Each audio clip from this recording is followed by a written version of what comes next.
Today is supposed to be the day my new yacht finally leaves the factory. Parts of the boat are already loaded on trailers, the road delivery crew is standing by, and tonight, this 52-foot catamaran has to make a 36-kilometer journey through Thailand to the marina. But before that happens, I need to do one final walkthrough, give my approval, and then the factory is going to give the boat a traditional Buddhist blessing. After everything that's happened on this build, I'll believe she's actually leaving when I see her rolling out the gate. All right, today is the day my boat is supposed to leave the factory, but I'm not believing it till I see it, but this is a good sign. In fact, they got cranes here. They got the mast on a truck already. And one other thing they're gonna do today is they are gonna bless the boat. They, Thailand's a Buddhist country, and so they are gonna do a traditional Buddhist blessing, so we're gonna show you that. They're gonna like make some offerings and all that. We'll see how it goes. You've been to a couple of those. Yeah? Yeah. She's a little more spiritual than I am. So. All right, it's a good sign though. This is already doing this. So this is my old boom. So they salvaged it off the original boat, and then they drove it up from Malaysia. But during transport, it got damaged, so they had to put a new boom on it. Okay, but is it? You can fix it? Is it fixable? No, I mean, maybe. I don't know. I mean, you could like. I don't know. It's aluminum, right? It's hard to weld, but you could probably fix it and re-weld it. But maybe put it on a. You wouldn't want to put that on a new boat, though. Maybe somebody could put it on a new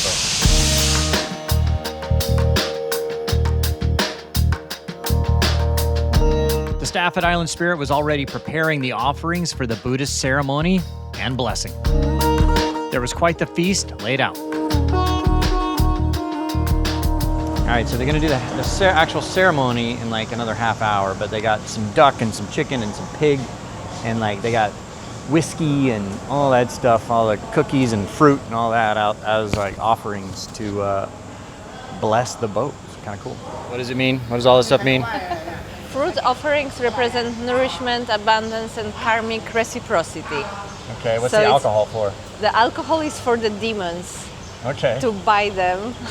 All right. So it's offering to local spirits and symbolizes appeasement of unpredictable forces. We need all the unpredictable forces appeasement as we can, so we'll make sure we always have plenty of whiskey on the boat.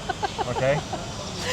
Especially with me not drinking. Yeah, well, yeah. So this is the trailer they put it on. So they're gonna back the trailer up underneath the boat and then kind of, I guess, lower everything down on it. I don't know how they do. Or they got a big crane inside there that I think maybe they pick it up, and I don't know exactly how they work it. I think they just back the truck up under there, and then it's a hydraulic lift truck, right? So then the truck just lifts up and picks up the boat where it's sitting, and then they drive it around. And they can do the same thing. So then they'll drive it around all the way to the marina, and then they drop it off at the marina, and then a travel lift comes and picks it up. So we'll film all that tomorrow too. Looks like they're getting ready to go, so maybe this is actually going to happen. I'm not going to trust it till I see my own eyes. It's moving. It was time to give the boat one more walkthrough.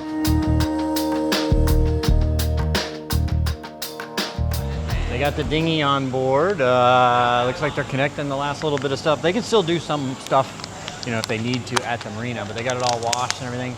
We're going to go inside and actually measure the bed so we can get some sheets and stuff. We've already spent like $1,000, like pots, pans, cups, and all that stuff. So, and all the towels and all that we need to measure for sheets. So, the crew had already tested the generator, and the electrical system was complete.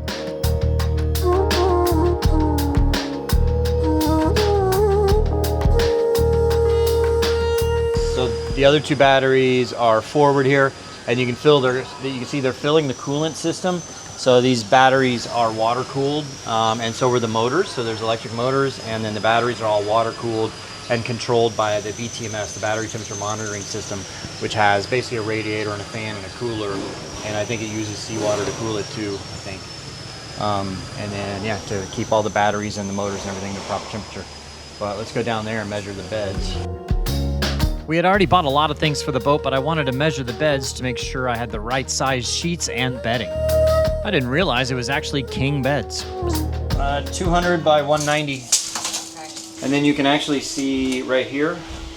Yeah. This is one of the electric motors. See, that's the electric motor right there.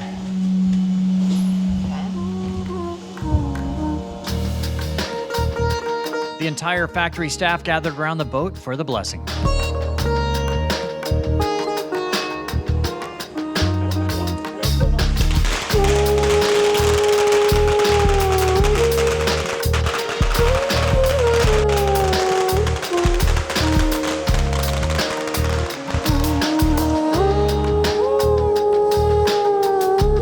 Here we go. Oh, cup and cup. Thank you. It was time to make some final prayers for the boat.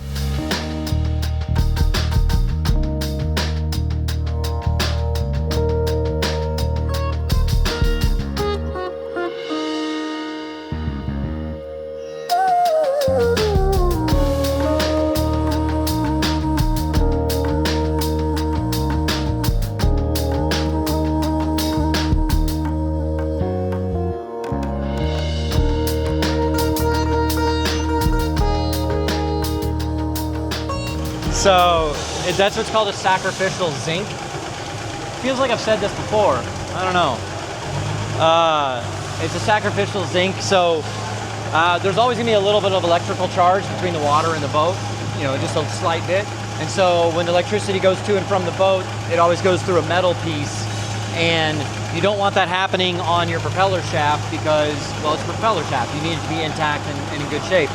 So the zinc will corrode and conduct a little better than the propeller shaft, so the electrons and electricity goes through that. And so it's designed to corrode and it'll be eaten away over a period of time.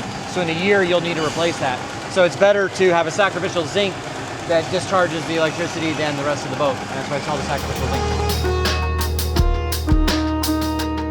This boat actually has 2 life rafts, one on each side, really easy access. You can see the little cutout right there. So, you know, getting access to the life raft is really easy to do should you need it. All right, so I can't believe it's actually happening. The boat's gonna leave the factory tonight. Anyway, so they are going to load it up on this little trailer. It's hydraulic lift trailer here. Well, probably this afternoon. We're gonna go ahead and go right now. And then at 10 o'clock, we'll come back tonight. And they're going to take it down the highway. So they have to like close the highway and everything like that because it's like a good 25 or 30 kilometers to the marina. So then they'll drive, we'll come back tonight to film that. And it'll take them like 5 hours to move the boat. So we're not going to stay for the whole thing. Again, they'll drop it off at the marina. And then the next day a travel lift will come pick it up and take it to its bay where they can use a crane to pick up the mast and do all that stuff. And get the boat ready to go. It'll take them, they say by Saturday they'll have everything done, and the first sail on this boat is going to be on Sunday, supposedly. We'll see. Supposedly, yeah. Okay, let's keep our fingers crossed. All right, we got some more shopping to do for the boat, and not quite lunchtime yet. So. All right, you ready? Yeah. All right. For shopping always. All right, let's go. We returned that evening at 10 p.m. to watch the boat leave the factory.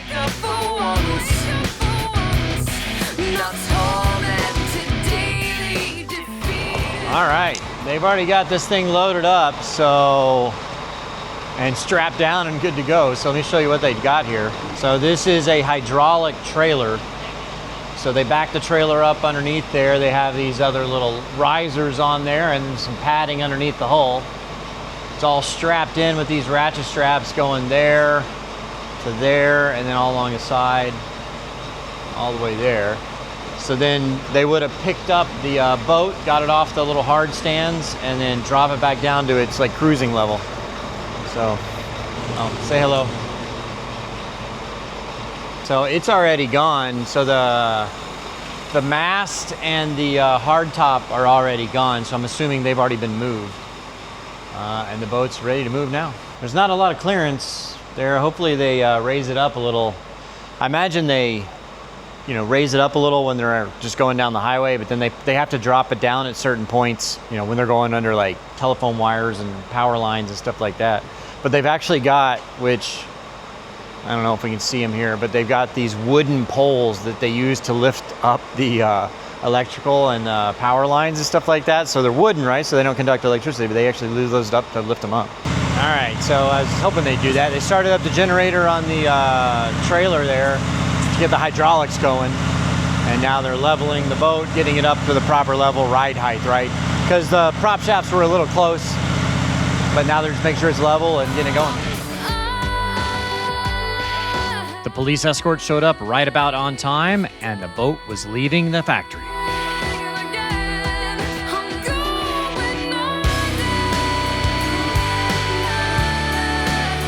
The sketchiest part of the whole 36-kilometer journey was actually getting through the factory gate and the first little bit of road.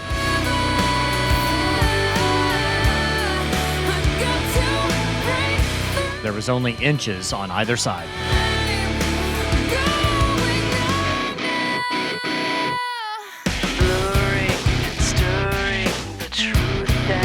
The movers were professionals and made it just fine.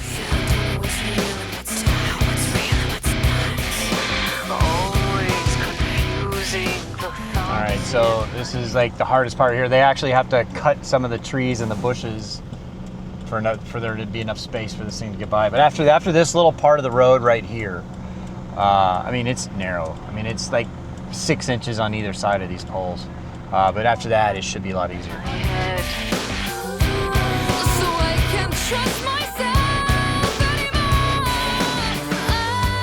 With the trees cleared, they were able to head down the road.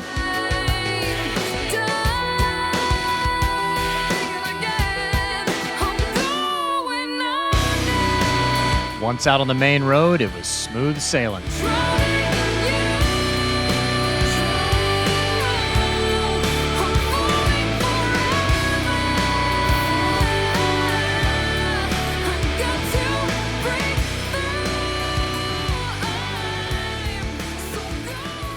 All right, it is moving. It's on the open road now. You see it back there?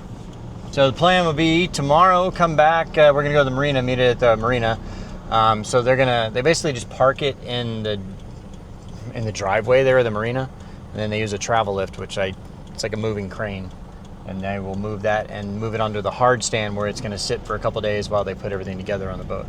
And then a couple days after that, they use the travel lift to pick it up again and put it in the water. All right.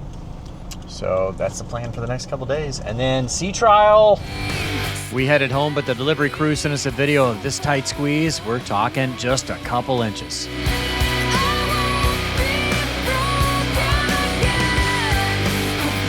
She took the rest of the journey at about 10 or 15 miles an hour.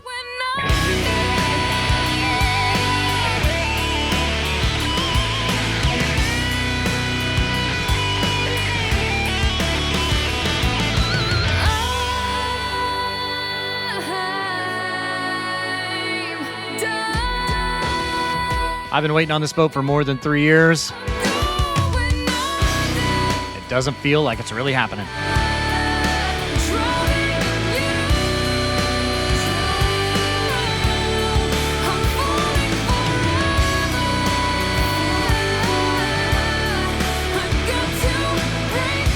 Make sure you're subscribed to the channel to catch our next video as the mast goes on and the bimini top.